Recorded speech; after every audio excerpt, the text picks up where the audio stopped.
vocês puderem esclarecer mais alguns pontos que possam ser tirados sobre o caso dos servidores municipais e estaduais e os nomes foram descobertos numa fraude sobre o auxílio emergencial. Aí estamos aqui com os promotores de justiça, Frederico Magalhães e George Diógenes Pessoa, que integram o GAECO, o MPPE, que vão esclarecer para vocês esses pontos. Aí eu pedia para você dar um tempo, que eles vão fazer primeiro uma introdução, falar sobre o caso, né? E depois vocês podem entrar com as perguntas, tudo bem? Então, vamos já começar aqui com o doutor Frederico, ele vai começar a introdução para vocês. Doutor Frederico, por favor. Boa tarde a todos, boa tarde aos jornalistas, boa tarde à equipe do Ministério Público, doutor George, colega. Bom, senhores, de antemão a gente pode dizer que esta pandemia nos trouxe toda uma nova realidade, né? Uma nova sistemática. E a começar dessa nossa realidade agora de, por exemplo, estarmos nos comunicando, fazendo coletivas via web, né? O que não era usual. Mas ao longo disso, ao lado disso, algumas medidas por parte dos poderes públicos foram sendo tomadas e que nos trouxe algum tipo de preocupação, onde, por mais necessárias que fossem essas medidas, como auxílio emergencial, como flexibilização das regras licitatórias, né, a licitação a partir da pandemia, a possibilidade de não contratação ou a possibilidade de contratação via dispensa passou a ser regra. Então, essa nova situação e que nos foi trazida por conta dessa pandemia, nos trouxe a preocupação com relação ao nosso dever de fiscalizar. Então, cabe ao Ministério Público, o Ministério Público tem o dever de fiscalizar tanto as contas públicas, como os outros órgãos, como também os seus servidores, né? Entre várias frentes que nós adotamos no lado do GAECO, por orientação, por solicitação do Procurador-Geral de Justiça, uma delas dizia respeito a informes que nós tivemos e que estavam ocorrendo em outros estados da federação, onde pessoas que não deveriam estariam recebendo o auxílio emergencial.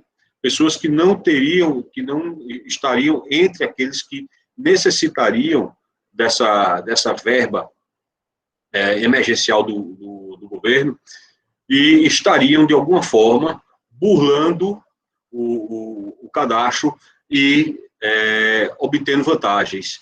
Entre eles servidores públicos, né?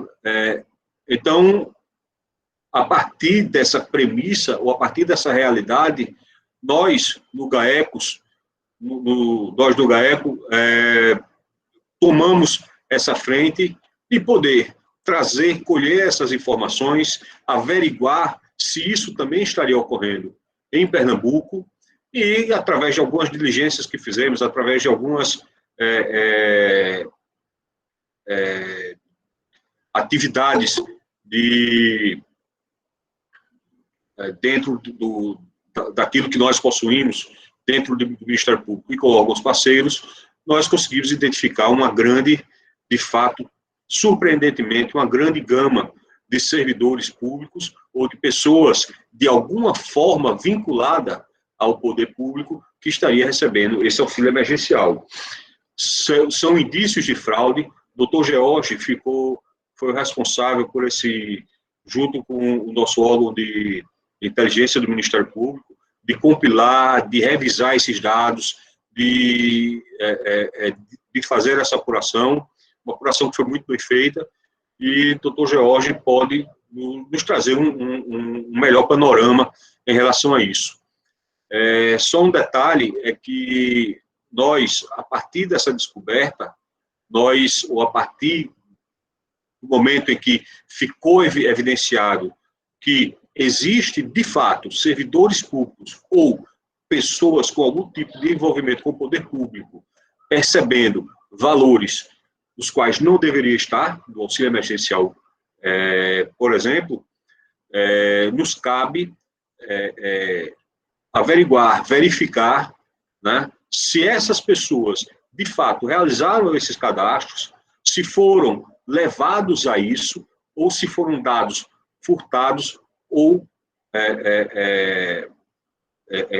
obtidos por meios fraudulentos para que fosse feito esse cadastro. Mas o doutor George pode esmiuçar melhor essa situação. Doutor George, por favor.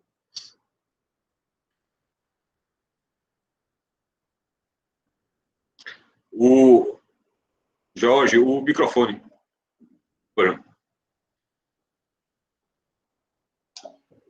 Bom, como mencionado pelo Dr. Fred, né, nós, a partir de uma demanda encaminhada, né, pela PGJ, nós realizamos esse levantamento, né, esse cruzamento, na realidade, de dados que foram obtidos aí pelas mais diversas bases. Então, o que aconteceu? Né? Esse cruzamento, ele se deu com base aí nos dados disponíveis acerca desses pagamentos, né, constantes aí dos mais diversos portais, e com base nesses dados obtidos, né, e ainda com cruzamento, né, do banco de dados acerca de servidores estaduais e municipais, nós pudemos verificar uma grande quantidade de pessoas vinculadas a câmaras, a prefeituras, né, e ao Estado, que teriam, né, se cadastrado para o recebimento de tais valores. Né? A gente verificou que em alguns municípios houve vamos dizer, uma confluência maior desses fatores, como, por exemplo, Petrolina, Pesqueira, né, Garanhuns, Saloá. Né? Agora, é importante mencionar que são levantamentos iniciais que serão encaminhados aos órgãos, né, que têm atribuição específica nos municípios, entre eles os promotores naturais, bem como, né, os procuradores da República e outros órgãos, para que verifiquem em loco, né, esses dados. Por que verificar em loco? Porque, como mencionado pelo Dr. Fred, é possível que alguns desses servidores tenham tido seus dados roubados e utilizados. Tem acontecido também bastante isso. Então, a ideia é justamente dar esse pontapé inicial, né, para combater, né, esse tipo de fraude, né, que é, no nosso entender, hedionda.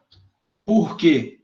Porque se aproveita de uma situação de risco a que estamos todos submetidos, né, para a obtenção de vantagens indevidas.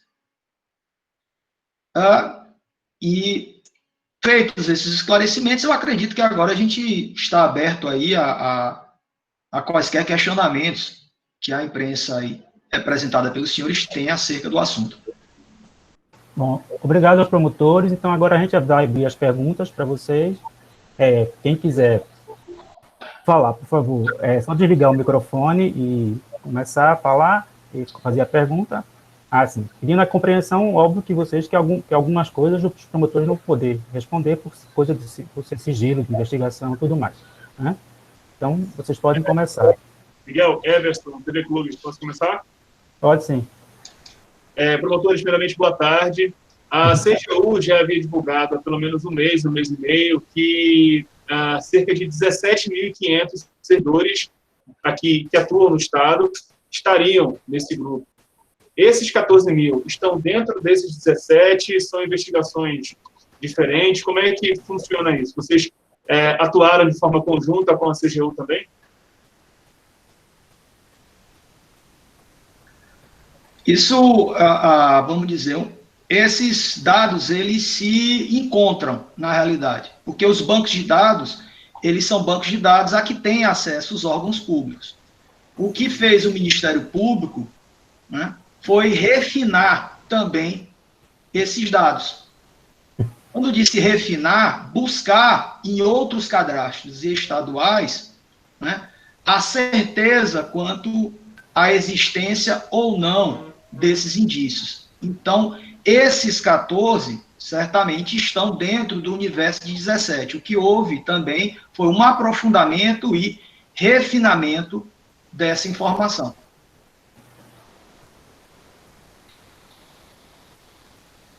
Alguém mais? O que acontece a partir de agora? Como é que fica essa investigação? Se ficou constatado que, de fato, essas pessoas receberam de forma devida, vão ter que devolver?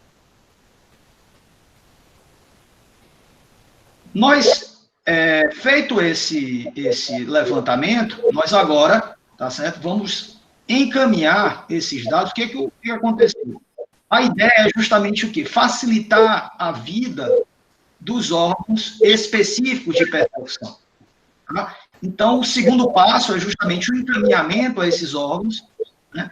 E, certamente, o levantamento específico, né, desses recebimentos para que se possa ressarcir o erário e que haja aí a punição daqueles que efetivamente se locupletaram indevidamente desses valores.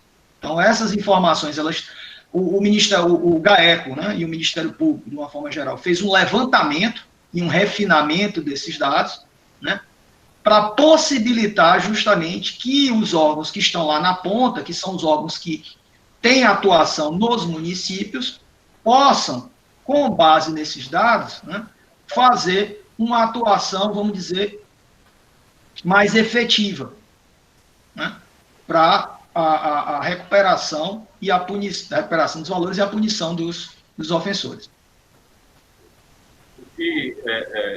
O que objetivamos também buscar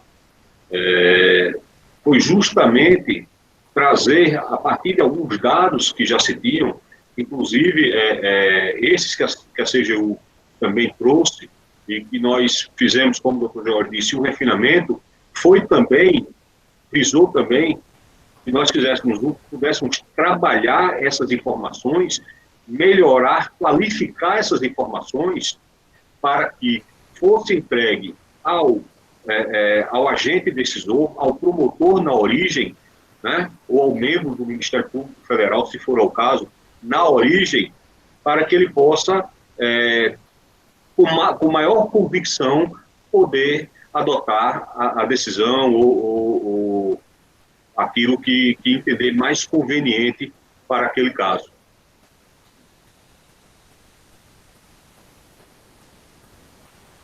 Como é que vocês vão provar que essas pessoas ou foram vítimas ou não foram vítimas de um golpe?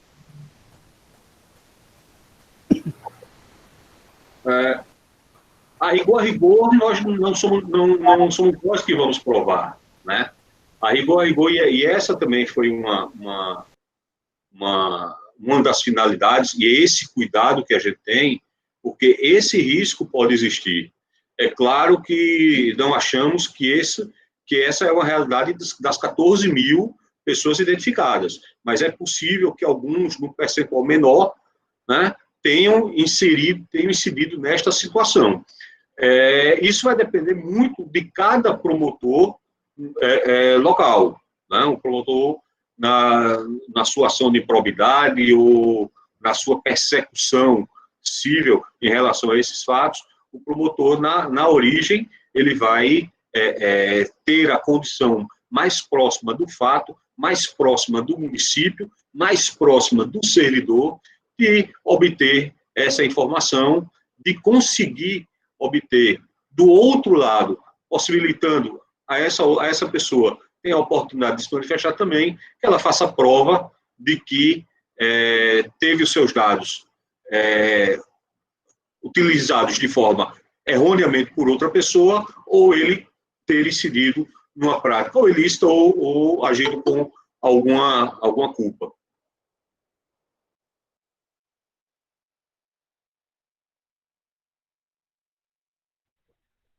Boa tarde, pessoal. Lucas Moraes, do Jornal do Comércio.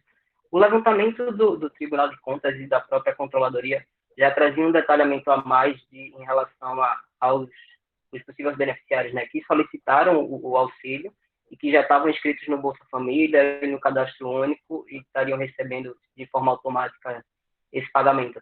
Vocês conseguem detalhar também esse número no levantamento de vocês? E em relação aos municípios que vocês estavam destacando, a gente consegue ter uma noção do número de beneficiários que tem nesses municípios para eles terem essa relevância e dos cargos também desses servidores, se vocês conseguem ter detalhes de quais cargos ocupavam, se a gente tem uma noção mais ou menos disso.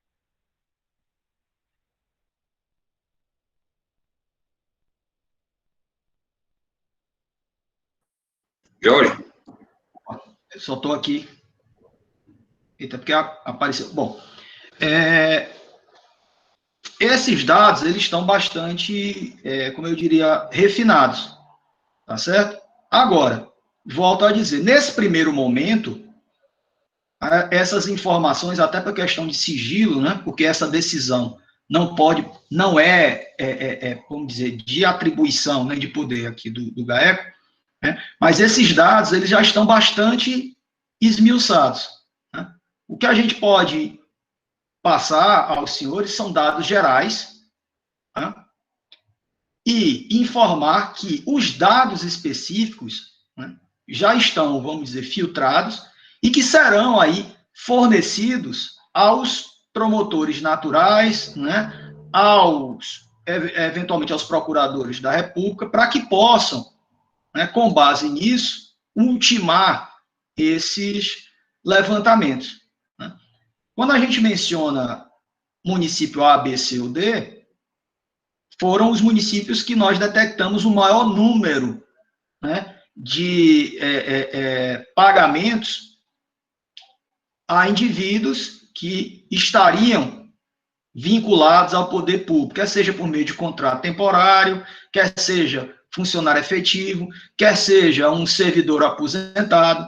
Essa especificação foi realizada, né? Mas ainda volto a dizer, né, a gente não pode ainda trabalhar com uma divulgação ampla, por quê? Porque essas pessoas podem ter tido seus dados furtados, roubados, né? Então, há necessidade aí de chegar aí, vamos dizer, na ponta e ter acesso e ouvir essas pessoas, né?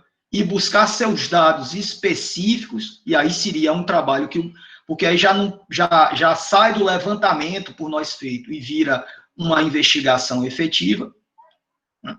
E aí, com base nisso, volto a dizer, entendemos que há um direcionamento bastante adequado para o responsável pela persecução poder adotar as medidas necessárias.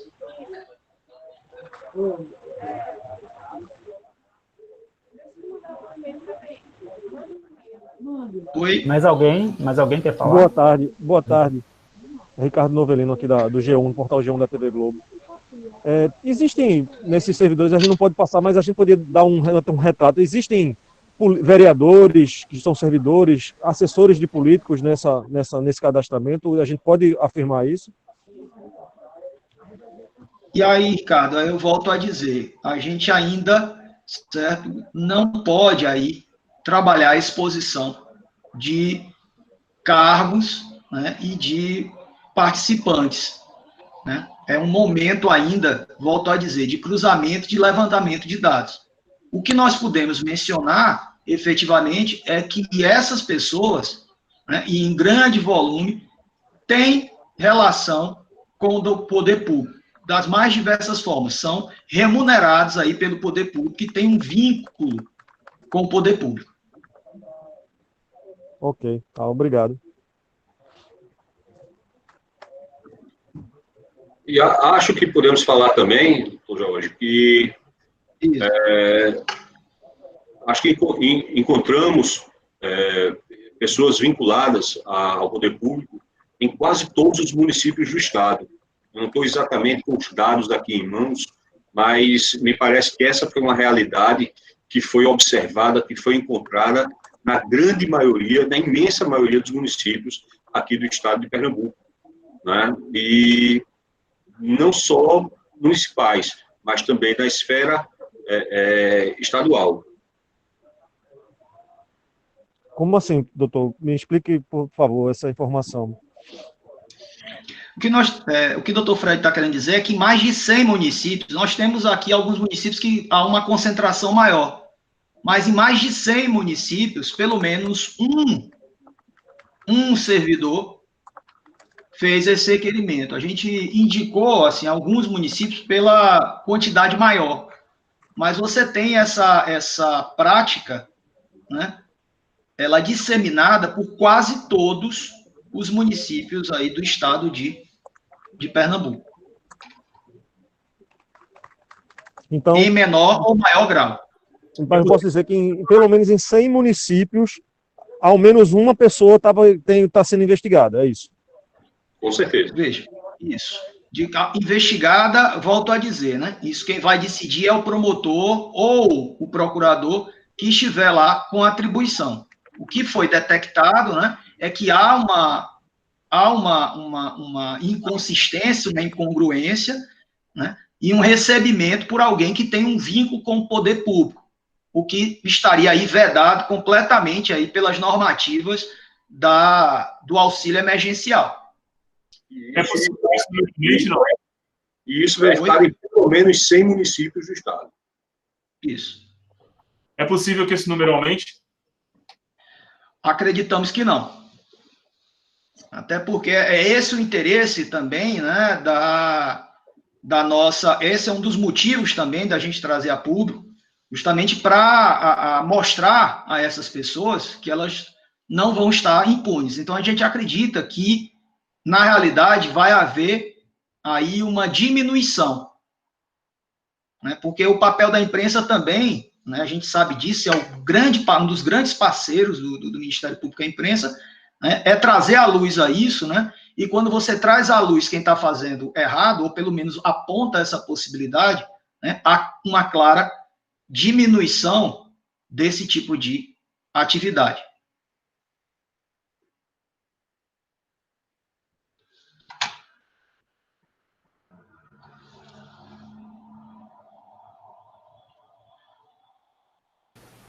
Alguma outra pergunta mais? Alguém?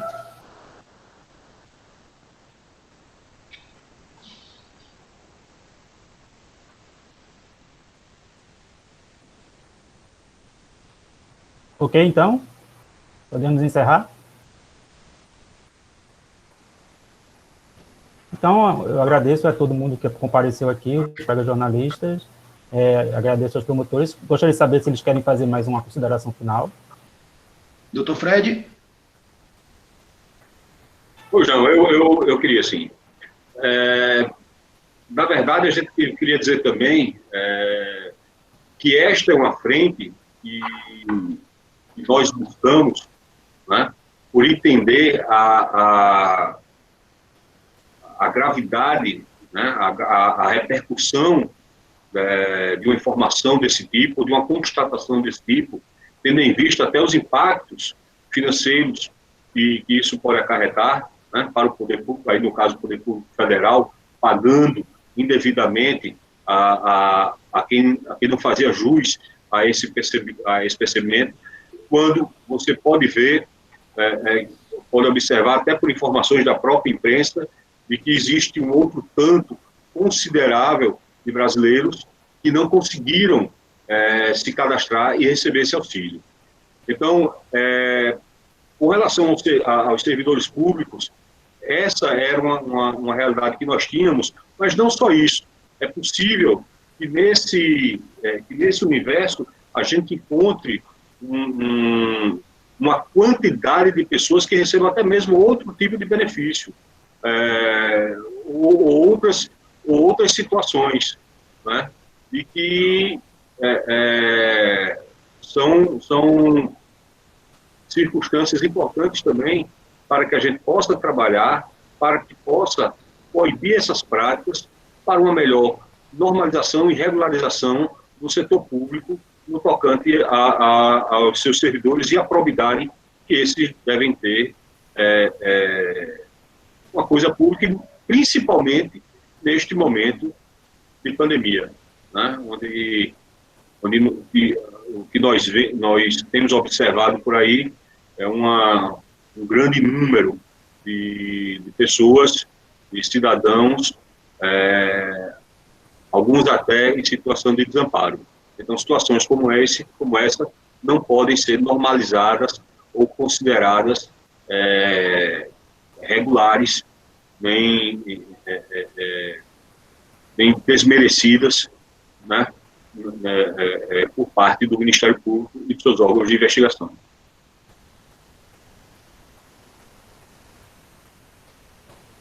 Bem, acho que a gente já dá, para a gente encerrar aqui, alguém tem mais... Desculpa, só mais uma Vai. pergunta. Acho que também tem uma pergunta de Matheus, que ele colocou aí no chat. Foi quanto tempo de levantamento, promotores, e quais foram as fontes de dados de vocês?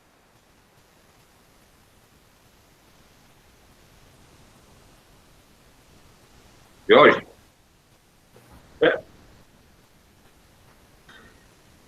Veja, os levantamentos, eles tomaram aí aproximadamente vamos dizer, um mês aproximadamente, né? E as bases de dados são as bases de dados, vamos dizer, os cadastros diversos, os cadastros a que o poder público tem acesso, como, por exemplo, né, do TCE, né, do próprio cadastros federais, que estão abertos, claro, ao Ministério Público, são informações públicas, né, em que, a partir delas, houve públicas e algumas acessíveis a órgãos públicos, né, e que, basicamente, foi feito aí, como eu falei, um cruzamento, um cuidado, né, para a verificação efetiva, né? Hoje nós estamos num mundo em que o Big Data, né, é o que temos aí de mais relevante, né? E por que não utilizar esse volume de dados? Essa foi uma preocupação justamente do Ministério Público do Estado de Pernambuco, por meio aqui do GAEC e do NINPE, né, de trabalhar. Se esses dados estão acessíveis, vamos então trabalhar esses dados, né, para detectar ilícitos. Doutor, só mais uma pergunta aqui do Matheus Suca. É importante, Miguel, só um detalhe. Também foram utilizados consultas em base de dados disponíveis de municípios. Então, enfim, foi uma gama bem variada de bases para que a gente confirmasse não apenas o recebimento, mas a condição daquele que recebe, né, a verba. Tem uma pergunta aí, Miguel, se você me permite, muito interessante, que é a do Matheus. Matheus Suca, era que eu ia falar. Matheus Suca, e ele pergunta se o número surpreendeu. Eu vou falar por mim, né, doutor George pode falar por ele também, mas a mim, de fato, esse número me surpreendeu bastante.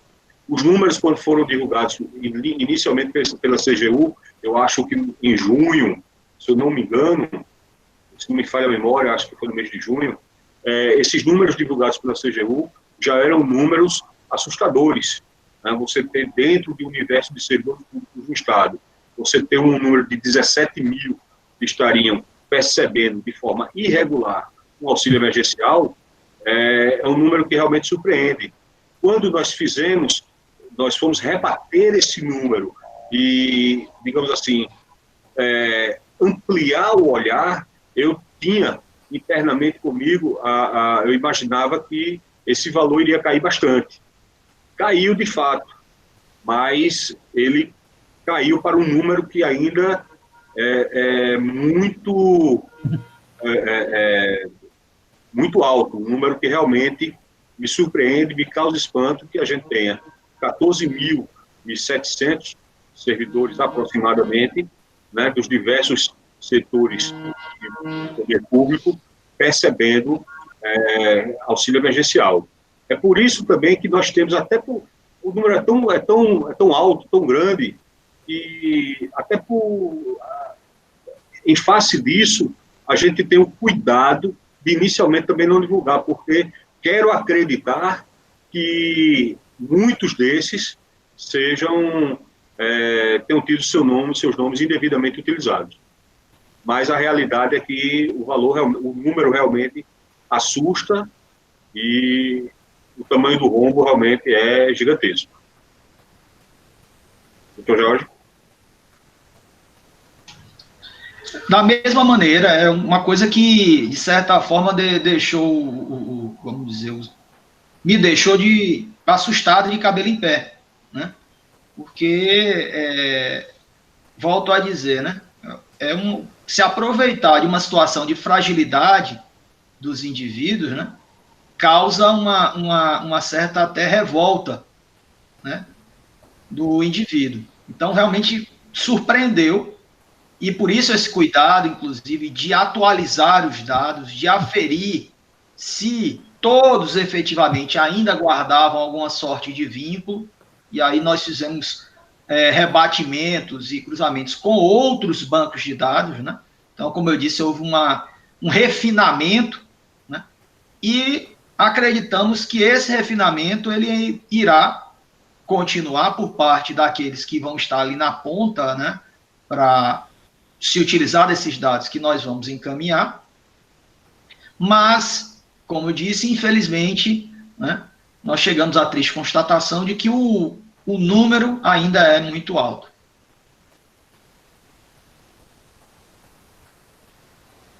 Mais alguma pergunta de alguém?